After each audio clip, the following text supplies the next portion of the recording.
What's up, everybody? Hello, moms and friends and moms and all the people. It's been a while. I know it's been a while, but listen, y'all, life been life. And it's been good life, though, okay? Because you probably seen me. I've been outside. So now I'm back inside before I go back outside again. So I just want to come. But today it's going to be so good. I have my first professional mommy. Not like the other mommies weren't professionals or anything, but like somebody who like this is their jam. This is what they do for a living. That's what I got today. Okay. So as I always do, we are going to be talking about childhood trauma and healing while mothering through that. And so I'm really, really excited to have our guest here today to talk about this topic because it seems like a lot of us, especially if you're millennial, we are the therapy generation. We are the generation that is saying we are done with the bullshit and we are trying to do things differently. And so I'm super excited to have her here. And so like we always do a little monspiration because we need to be inspired. But this came from a man today. But it felt right. So it's from Stephen Covey and it says, be patient with yourself. Self-growth is tender. It's holy ground. There's no greater investment. I feel like I need to say a little louder for those in the back. Probably didn't hear it because listen, be patient with yourself. It's ghetto out here. So he didn't say that part. But self-growth is tender. It's holy ground. There is greater investment. So without further ado, I would like to welcome our guest, Miss Scott, to the show. Welcome to the other side of Mom and Friend. How you doing? Yeah, thank you for having me. I'm doing great. I'm excited to Yes. be here. And I think that quote is perfect for where I think the conversation today will go. Yeah. So when you hear it, like, well, first of all, let's talk about like your credentials. Like, so, cause I want people to understand like what we're getting into so they understand like you are qualified to talk about what we're getting ready to talk about. Yeah, so I'm a licensed therapist. I have a bachelor's degree in psychology. I have a master's degree in clinical mental health counseling, and I am a licensed therapist. Yeah. She I've out been, here, y'all. I spent my whole career working with teen girls and young adult women. Really? Oh, see, listen, you're getting the babies, you're getting them together. So when you Yeah. hear a quote like this, right, and from Stephen Covey talking about being patient with yourself, recognizing that self-growth is, I mean, it's tender. Not only is it tender, it's a process. Um, so what do you take away from his? First, the idea like be patient with yourself. I Mhm. think people want to rush healing when they don't look back and see that you just started healing at, I don't know, the age of 28. You're not going Yeah, to heal 28 years in a few months. Like, right. be ready to walk into whatever healing is going to look like for you. If it's a therapist office, be Mhm. patient, be ready to walk in and spend some time, do the work slowly, and know Mhm. that 28 years isn't healed in a few months. Like, it's not going to happen super fast. So, Yeah, I wish it was because yeah. I started. I started, see, I'm 40 now, and I probably really started at maybe 31, Okay. but really going deeper into it over the last 4 years. And in fact, last year I started doing trauma therapy. And we haven't even got to the trauma yet. And we still talking about regular present day stuff. We haven't even got to the trauma. She probably like, whew, I know I be putting her to work. She get her money's worth with me because listen, regular everyday life be having me messed up. Yeah. Hopefully it's the other way around too. Hopefully you're getting your money's worth. You know what? Listen, I am because of the type of therapy it is. So I'm doing EMDR type of therapy, and so when I was researching it, a lot of the research was saying like you really don't jump into this. Like you don't go a few sessions and all of a sudden you're cured. Like you really need to be at a place of trust with your therapist. And so it's been years and some change of us building really solid foundation. Like we touched a little bit of stuff, but I know it hasn't been like we about to get down and dirty. So, but it's been interesting because I'm doing this as a mom. And I share like some of me and my girlfriends of those of us who are on this journey, we always talk about how ghetto this is, because I would have never thought that there was something, I don't want to say wrong with me, but that there was stuff that I wanted to unearth that I didn't want to pass down to my kids. Mm-hmm. But having to heal while being a mom in real time, like it's hard. Yeah. There's a lot of defaults in me when it comes to my parenting, just how I was parented. And so have others, how do we move through this journey without, I guess, causing even more harm upon our own kids? Yeah. So I think depending on what you're doing, so EMDR is heavy lifting therapy work. Like Mm-hmm. it's amazing, but it is like really like it's not just talk therapy. It's No. completely different.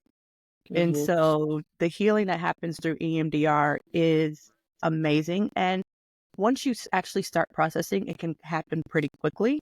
But Mm-hmm. one of the things with EMDR is that reprocessing continues to happen throughout the week. And throughout the week, you're not in a therapist's office. You're at home with your Yeah. kids. You're sitting on the floor playing. You're making dinner and have to worry about reprocessing. Like that can be really hard. Mm-hmm. And so I think the biggest thing with like moms, like if you're going through a healing process and also mothering, is to have a support person that Mm-hmm. you fully trust, and that they know what's going on, and that you can explain or just have like a few words or like a sentence that you say to them where it's like, okay, she needs a little bit of help right now because whatever's Mm-hmm. happening through her therapy is coming up. Yeah. And you don't need that to come up when you're in the middle of playing or in the middle of a family thing, but also compartmentalizing, Mm-hmm. uh, and knowing that when you walk into your house, you get to practice what you're learning, and you don't have to worry about what still hasn't been healed. Okay, in therapy, I learned this week. Let me spend this week just practicing this. Nothing else needs to be perfect. Let me Okay. practice this new skill. And so over Mm-hmm. time, you're practicing more and more new skills, and then everything Mm-hmm. come together. That's interesting because I don't do that. I, I'd be trying, girl. I'd be like, what? What did I talk about? And we're all If, trying. listen, in real time, like, what is happening here? So, so how did you end up in this work? Like, what drew you into, like, because you deal with this area of working with mothers who are on the journey of healing their own Mhm. childhood trauma. How did you end up there? So my work starting with teen girls and young adults, I have been, since I started my career, I have had the thought process or the idea that I personally don't believe that therapy needs to be forever.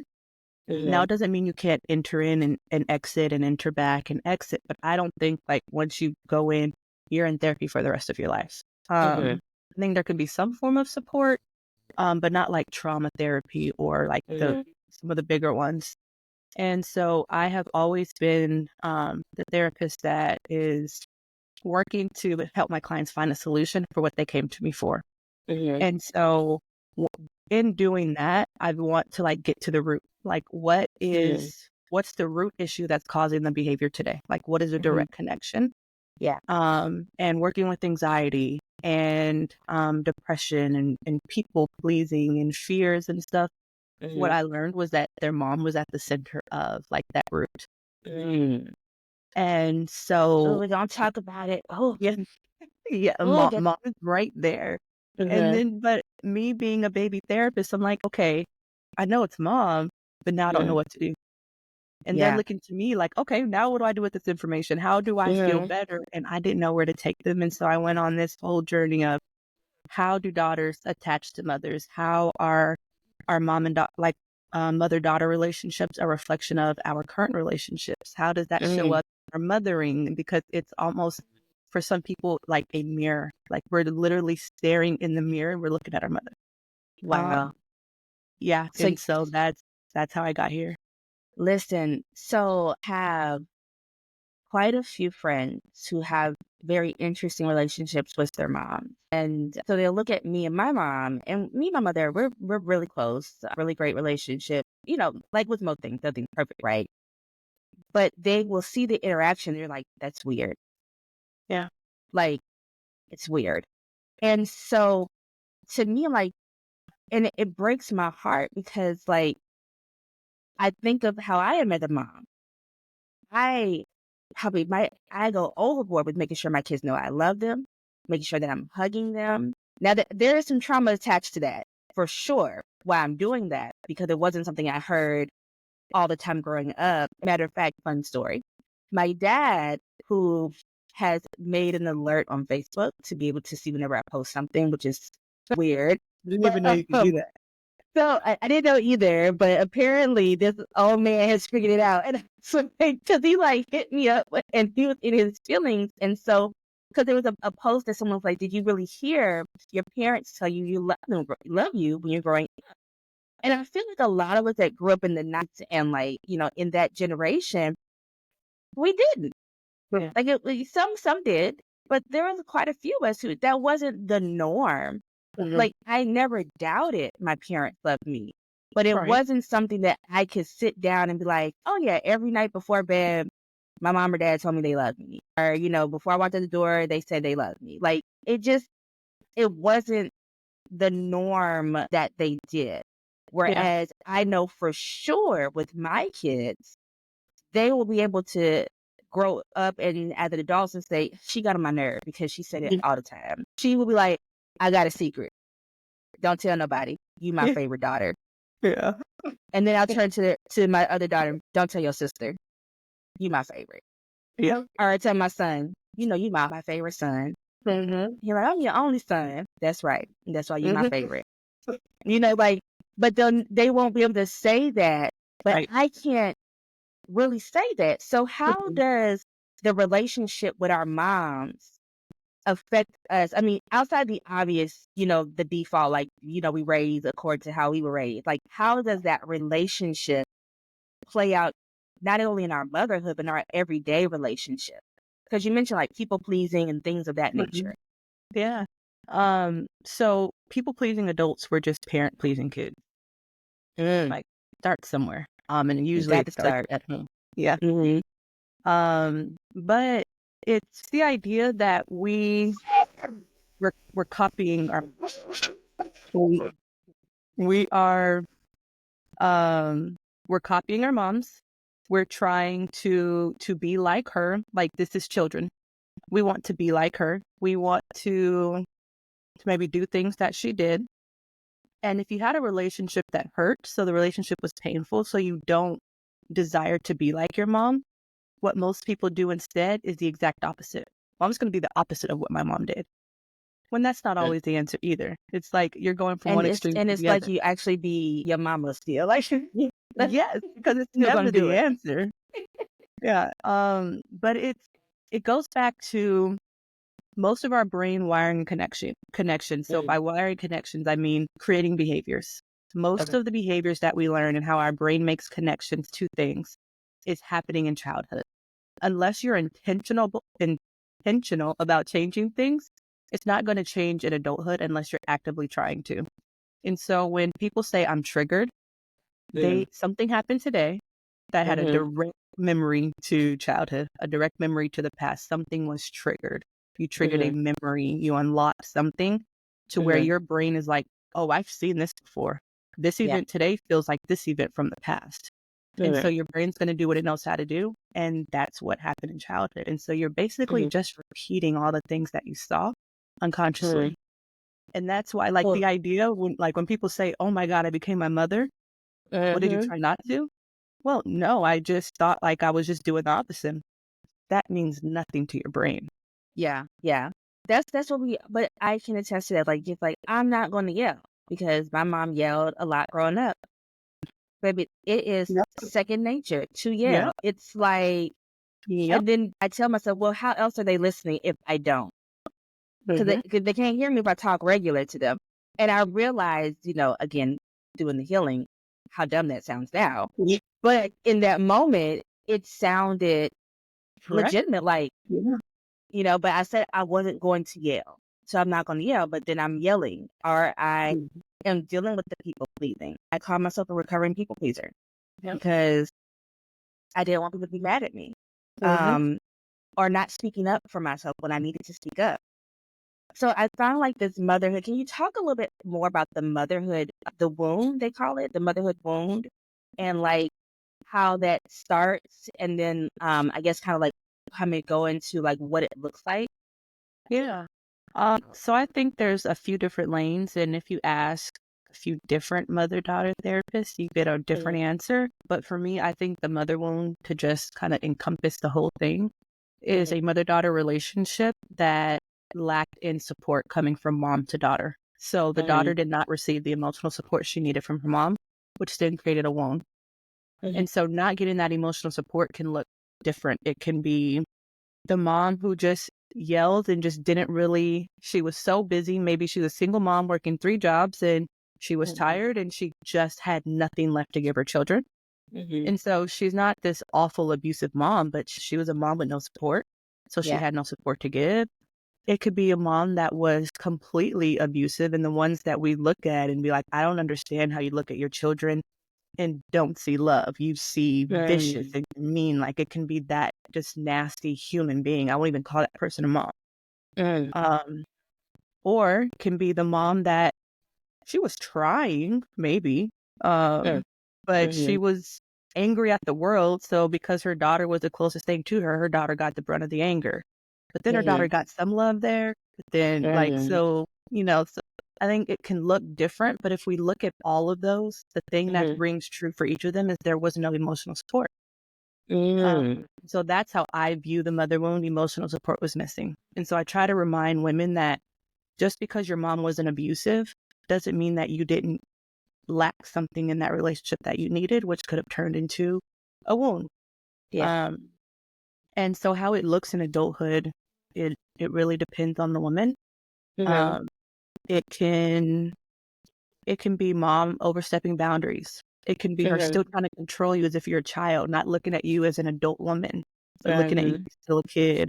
mhm.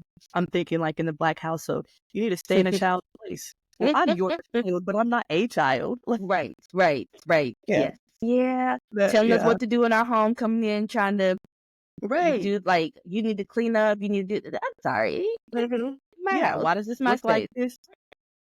That's why I don't wash dishes. That's my childhood trauma. I wash them, put them in the dishwasher. That's what I do. I use the dishwasher I that do I too. couldn't use. I do. I do too. I'm not hand washing those dishes. Okay, now And it's done. listen. It sits in the sink until the dishwasher is done. Like a Exactly. And what else can go in this dishwasher? Is it all dishwasher safe? Because there is freedom in not being a human dishwasher. Like, so much freedom. so I just find it so interesting, the motherhood wound, because you don't really see, like, no one really talks about it, because Mhm. we look at moms as this pinnacle relationship. Moms are supposed to be nurturers, or the loving, they're to protect us. Like, we know they say dads are the protectors, but really moms are gonna get in there, or they're Yeah. supposed to get in there and protect us. And so we're talking like the lack of emotional support. I'm assuming we're talking, this is deeper than just a bunch of saying I love yous. Oh yeah. Okay. Yeah. So we're talking It's about more so creating space for your child when yeah. they're having moments. Okay. Yeah, giving you the chance to speak up and use your voice. Mhm.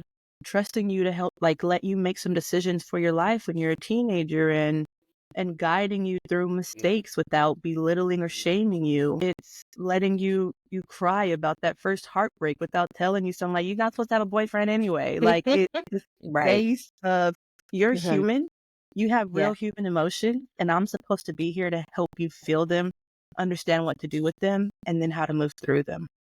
Yeah. Yeah. I feel like in the Black community, especially, there's probably more motherhood wounds in our community, just because depending on the generation of our mothers and what they experienced and went through, may have been hard to them to connect. Do you find that to be true in practice, like with our community? Yes, yeah. And part of Mhm. like when I'm working with daughters who are also mothers themselves, when I'm Mhm. working with them, we map like generations of their families. So we're mapping the maternal lineage. And when we really look at Black American maternal lineage, a lot of our issues, I'm going to say for lack of better words, um, comes from slavery. Like, there was so much fear, families being torn apart, families losing family members, names being changed, people not knowing where people are. Like, if we're looking at what's being passed down, that's part of what we're getting. Yeah, yeah. We talk about that. I know a lot of people don't like to go into that, but the effects of slavery, Are there still you cannot separate that. The generational trauma, we always love to talk about generational curses and blessings, and I'd be like, okay, y'all. Yep. I just think what we're missing here is patterns that are Yes. being passed down. That's Yes. what's being passed down. It's the mindset that are being passed down. Yep. So when we're talking about the effect of slavery on our parenting, to me, I think that's why people whoop their children. Yes. Mm-hmm. Because if I don't protect you from the white gaze that's out there, because that's why Black people were trying to protect, because there was you're going to snatch Yeah. my child from me. So let me do what I got to do to keep my child safe. And so it may be whoop 'em, or it may be I make you dress a certain way so they don't Mhm. look at you Yep. differently. And I want you to be, like we're assimilating into a mindset that doesn't even belong to us. Yes. Um, how do we like deal with that generational effect, as especially with our generation trying to do things differently now and hopefully having our kids, better off than what we were? How do we deal with the generational effects of not just slavery, but just all of it, just all that Yeah. generation that's being passed down to us? Yeah. And part of that, to bring what you're like what you just brought up to modern day, we are still raising our children to make sure they come home. I need you to act this way. I need you to say this like this. I need you to comply. I need you to just say what you need to say to come home. I need you to come home. And so, although it's not slavery, we are still raising our children and guiding our children to make sure that the world doesn't take them from us, to make sure that police brutality doesn't happen. Like, mom, I need you to come home. And Wow. so, what is happening inside the home is we are raising our children. Some may still be using corporal punishment. I know some are getting away from that, some aren't. But we're raising our children to understand and feel how the world is going to treat them and how to act and how to respond, because I'm preparing you for the world. I need you to know, like, this is how you're going to be seen and treated outside, and this Yeah. is what's going to happen. But what we're doing and what people don't realize what they're doing, you're making your home like the outside world. And so now we have Black children that have no safety, because now our home's not safe, because you're preparing them from the world and you're taking away that safety. So now I want you to come home, but I've made home the same thing Oh, because I'm trying to teach you that. And so we need, like, I mm, know what parents are doing and I understand it. And then, yes, it's important. Like, it's absolutely important, but it's also important that our homes are a safe space for them. I need a moment. Yeah. I need a moment No, to I get it. process It's that, heavy. because I'm just like, damn, Yeah. like that's so good. That's so Mhm. real, because we are having the talk. But the talk is bred in fear, because it was the talk that was done to us. Because what other ethnic group or culture is sitting down having to have these conversations? None. It's Like, us. we are having these conversations, rightfully so, because of what's happening in the world. But it's still like, I don't want to have a conversation with my daughters or my son and be like, this is how I need you to act when you're driving. But also, I don't want to terrorize you. It's one thing to have the talk, but it's another thing to also terrorize you in the Yes. house. Yep. And I think that's where, push, people call gentle parenting, conscious parenting, whatever you want to call it. Yeah. I call it I'm doing my best. I'm getting the books. I got the Dr. Becky. I got these books. I got the book, because I just want to do something a little different, which is really just respecting this Mhm. human Yeah. who's never been on this earth, or who's been on this earth for a hot minute, Yep. and trying to guide them. And for me, I have found that to be what keeps me in check. And there are moments, obviously, that I'm going to default and go back, but I apologize. I always tell people that's my biggest flex, is that I apologize to my kids, and Mm. that I take the time to really reflect upon what I did Yeah. and try and do my best to repair what I broke. Because it matters to me that when they become adults, that they still want to talk to me. They still Right. want to have relationship with me. They, that I'm a safe place for them. And how can I be safe if I'm whooping their ass? Like, that's not safe. Like, that's not a safe place to be at. Like, Yeah. or if I'm yelling at them, if I'm belittling them or shaming them. And I've seen parents do that, and it's so uncomfortable to watch as another parent. But it's like, well, what can I say Yeah. when I might not be on the up and up, on my side either. But like, again, to each their own when it comes to parenting, but like I guess now we need to talk about really the intentionality behind breaking the cycle. Like, if we are to heal our inner child who didn't deserve to be hit, who might have benefited from a conversation, to be asked, hey, why did you do that? As opposed to like, no questions asked, just a smack. Just, how are we healing our inner child? How are we healing that inner little girl who really I just wanted you to see me for me. Yep. When I drew this picture at school, there's a little boy at school that was being mean to me, mommy, and that's why I punched that little kid. It wasn't because, but I was being bothered, I was being harassed, but no one's hearing me. How do we heal? So now that you're an adult, you get to do the honor of seeing her. And that, as a mother, usually looks like seeing your children.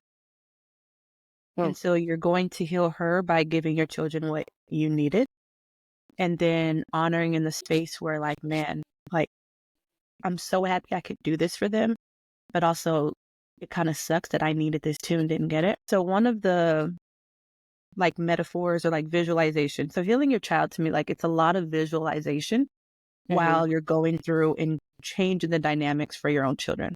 But visualize like going to her, to that inner child, grabbing her hand and taking her with you. Because now that you're an adult, you can take care of her. You don't need your mom to do what she should have done. You can do it now. And so you're going to visualize taking her and holding her hand. And now she gets to be on the journey with you of doing for your children what you needed done for you. And so she gets to see it and experience it right along with you. And then the other part of that, well, two more parts. So the visualization of take her with you because she gets to be on this journey now. The next one would be you need to know what's actually being passed down in your family lineage. You can't just guess what's being passed down. You can't just do the opposite. Those things don't work, which is why everybody's now on this journey of generational healing, because no one has healed the generations, because no one has taken the time to do it. Yeah. And so you can't change what you don't know. That's like throwing an axe in the dark, like in the dark. You have to open your eyes, look at this generation line and what is actually being passed down. That way you can pick and like, okay, so now these are the patterns that I'm seeing in my family. These are the patterns that need to change. And then you can actively change them. And then the last one is that your nervous system needs to know when it's safe. Because that little girl, her nervous system is all out of whack because when was it safe to express emotions? When was it safe to go to mom when you were sad? When was it safe to blurt out something without getting popped in the mouth? Like, when was it safe to do these things? So your nervous system is heightened. Like, you're waiting for the next time someone's going to be angry at you or shut you down. And so you need to remember that, okay, wait, I'm not back there. Because your brain and your nervous system, when it's triggered, the memories and what it knows is going to take you back to being stressed. Your fear and your senses are heightened. Like, you're walking around and like you realize, like, drop your shoulders, like, calm down. Right. And so your nervous system needs to know that it's safe now because now you're in charge of taking care of you. Well, that's so good. I have so many questions. I'm just like, okay, so when I heard you say the nervous system, what are some like good exercises? First of all, what does the nervous system comprise of? And then what are some good exercises to regulate? Yeah. Okay. So there's parasympathetic and sympathetic. When a regulated nervous system is usually sympathetic, because parasympathetic, and I'm hoping I'm not mixing these up. I'm almost certain I'm correct because sometimes I switch them up. But parasympathetic are the ones we don't control, like our heart beating, blood pumping through our veins, like those things we have no control over. But sympathetic, like, moving our arms, taking in deep breath, like those are things we have control of. Like digestive tract is under parasympathetic. We don't control how that happens. And so when you're thinking about your nervous system and getting it to relax, like the sympathetic is part of fight, flight, or freeze, or fawn. And it's really reminding your brain and then getting your body to respond that you are safe. Because when you're fight, flight, or freeze, your body does not believe that it's safe. And so it's trying to figure out, what am I going to do? Because something here isn't right.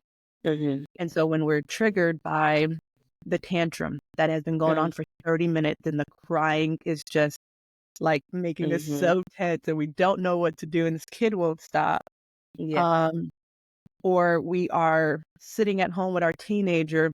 They were supposed to be home at 10. It's 10:15 and we are freaking out because we have a black son who has not returned home and I can't reach them. Like those kind of things. It's and those are bigger examples sometimes, but it's like a tense body will panic, a calm body won't panic. And so it's calming techniques. So deep breathing, and by deep breathing, not shallow deep breathing. Deep breathing into your belly. You want your belly to rise and fall, not just your chest. It's muscle relaxation. So one of the easy ones to do is like tense up really large muscle groups and then let them go. And get in your body to calm down. And some of the best things to do when you're doing that is to kind of talk out loud to yourself or say an affirmation like, this situation is not a cause for alarm. Like my body can calm down, while you're getting your body to actually calm down. And your brain to believe it's safe.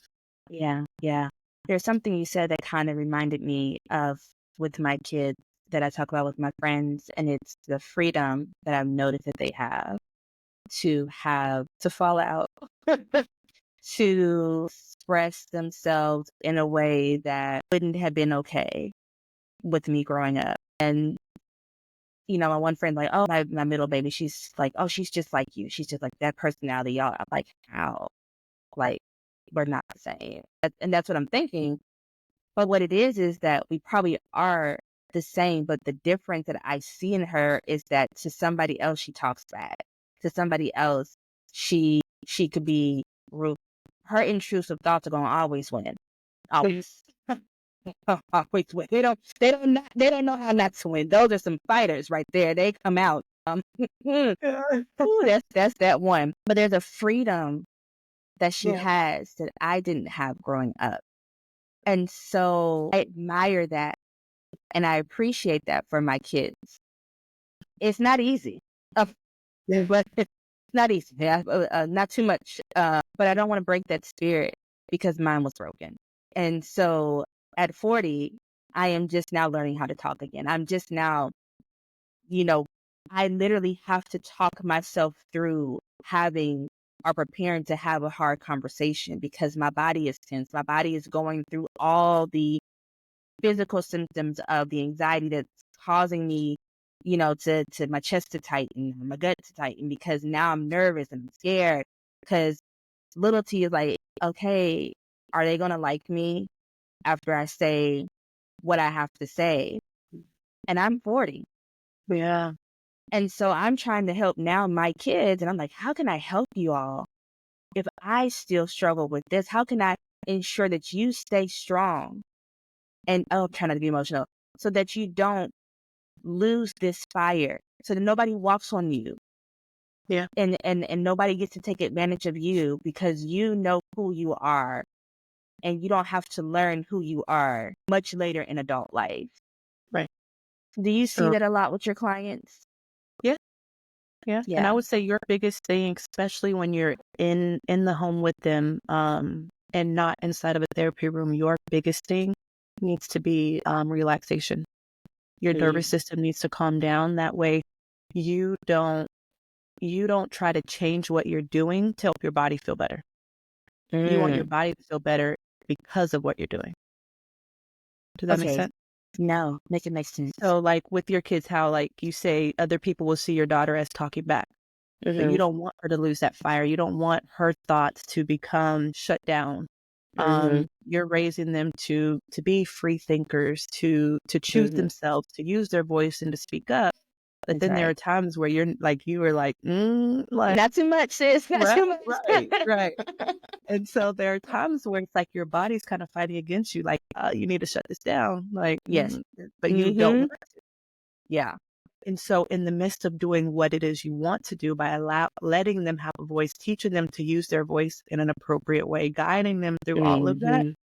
you need to calm your nervous system down so that it knows this is safe. Because what it's doing is responding to your childhood. That little Okay. girl in you knew that wasn't safe. Oh no, we don't do Yeah, that this. little girl knew she would got smacked. She Right. would take And that so the metallic. So right. And so she's in there making Mhm. you afraid because this Yeah. is not how things were supposed to go, because this is not what happened for her. And so your Yes. body's responding to the trigger of your childhood. It knows, wait, hang on. We ain't seen this before. Mhm. And Mhm. so your biggest thing inside of your house is getting your nervous system to calm down, getting your body to be calm when you're Mhm. parenting the way you want to, so you don't revert back to what it knows. That's how Yeah. you change the wiring in your brain. You might be on to something. You Yeah. might be on to something here, cause I'd be like, "Cha," and Right. it's three of them. Yeah. Like, I'm attacked at all Right. angles. So But pay attention to your body in those moments. yes. Like, if you were my client, I would want you to come back next week and tell me where in your body did you feel. Oh, I I need to hate know that what part of question your so body lit up, much. because what are we calming down? Yes. Oh my gosh. So when my therapist does, I'm like, "Girl, I don't remember. Don't Write it down. recall. My Write it whole down. body is upset. All of it.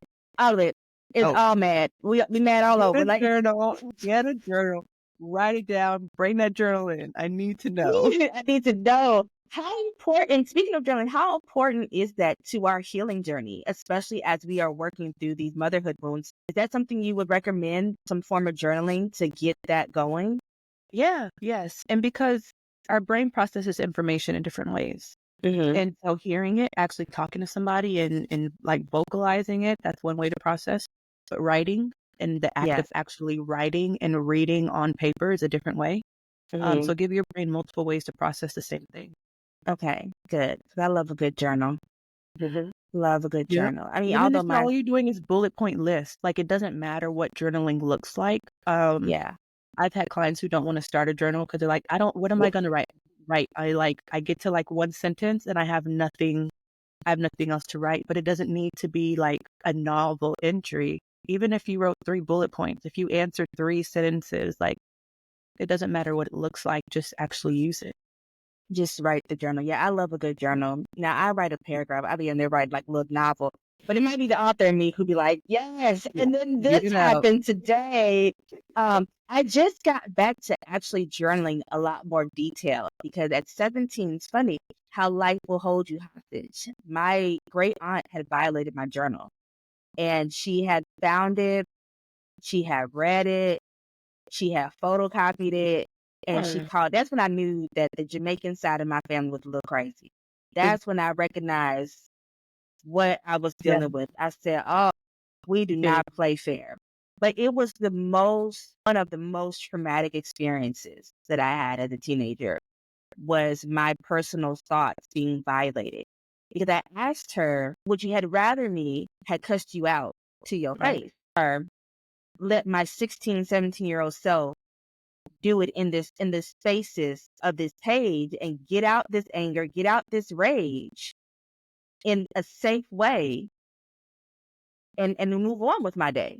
And so it took me, whew, I mean, maybe I seen that having at like 17, maybe not until like my late 30s when I started to feel somewhat safe to Yeah. journal how I used to because that was my form of therapy. I am that person who needs to get out the thoughts, especially with being diagnosed with ADHD. Like I must get my thoughts out because there's a lot of them together competing. It's a lot of little rabbit holes that I got to go down, and I need to be able to write it out, to process it out that way. So hopefully, any of y'all who has been violated by with your journal, like just write again, get a Yeah. lot, That or too. if you know somebody's reading it, write a page just to them and say, Quarterback. no, since you reading it, Since you Right. here, Yeah. let me Let's tell you, talk. let's talk. Since I know you in my business, let Yeah. me tell you about yourself. You're still raggedy and you're Grab still some dusty. tea. I got Mm-hmm. something to say. I got something to grab you some tea. I like it. Yes, get you some tea and let's sit down and talk. But Yeah. Brittany, you have been fantastic. Before I let you go, I love to always ask my guests to give like 3 things that they would want to tell other moms. And I think in a case like this, for those who haven't started therapy or they don't feel like they can afford therapy at this moment, what are some things that they can do to at least get the process of healing that mother wound, their inner child? What could they do? Yeah. So the first thing, sit down, actually think about your mom and your grandma's life. Um, think about how they expressed and managed emotions. Think about how they were as friends. What did it look like to watch them be friends? Um, what how did you know when they were angry or sad or frustrated? Think about them as like a whole person and write it down. Because what you're changing, and if you're the generational cycle breaker or the change maker in your family, what you're Mm, changing lies within their story. So write it down and figure out who these women mm, were. And then what are the similarities to yourself and what are things you no longer want to pass down? The second thing is to work on calming your nervous system when it feels heightened during times where you don't want to feel heightened. And mm, so slowing down your breathing, really taking some time, slow, deep breaths, not quick, deep breaths. Um, Muscle relaxation, think of very large muscle groups and tighten them up and release them. So this is one, pull your shoulders all the way up and then release it and feel how your body, that release feels, and just getting your body to calm down. And then the third one, know that the way that you want to parent is okay. You don't have to mm. parent your mom parented. You also don't have to just say, I'm going to do the opposite because there's actually nothing in the opposite. Pick something. Yeah. Yes. Land on something, stand for it because this is the mother you want to be, and then go all in. Yeah. And listen to the Black mamas out there. Okay. You don't have to beat your child. Okay. You don't. You don't. You should be a safe space for them. Like we do have to teach our children how to act in the world because we know how the world would treat them, but Yeah. we don't have to beat them into submission Yeah. to survive the world. Let your home be safe. Let your Yeah. home be the place where all their emotions flow out, not where they also Yeah. have to be hard. Yeah. We ain't got to disrespect them. We ain't got to do all the things that was done to us in the name of tough love, in the name of preparing us for the world. Yep. Um, because man, it's the world. It's have y'all been outside? Right. The world Have is you? ugly. Let your home be Yeah. beautiful. Like Just a it bunch doesn't of have to be ugly. yeah, it don't have to be ugly. They got a genocide happening. We still got police brutality, a weird stuff happening in America because it's an election year. It's a lot Yeah. of ghetto stuff Mm-hmm. Your happening, world, y'all. your home safe because the Yes, world isn't. Don't make your home not safe too. yes. Make it safe. So where can people find you and connect with you? Yeah, so I am on Instagram, mostly using threads at the Brittany Scott. Hmm. And then my website is brittanyMscott.com. Yes. And are you working on any books? Are you working on anything like that? Anything in I the have a works? podcast now. You have a Um, podcast. yes, I have a podcast. So if mother wound work or mother daughter relationship stuff interests you, I'd love for you to listen along. It's called Reconnection Rescue, the Mother Daughter Show. Oh, it's so And beautiful. it's on my website. You can find the links to all of that. But yeah, Awesome, awesome. You have been such a joy. yeah, this was fun. Thank you I for loved having it. me. Yes. Okay, y'all. So listen, I got to do this. But by the time this episode comes out, my new book will be out. And it's called When Black Girls Dream Big. And so it feels like the perfect way to end this segment because my hope for all of us, especially as mamas, is that we are dreaming big, and that we are affirming ourselves first and foremost, that we are putting on that oxygen mask and we are breathing in first before we helping anybody else.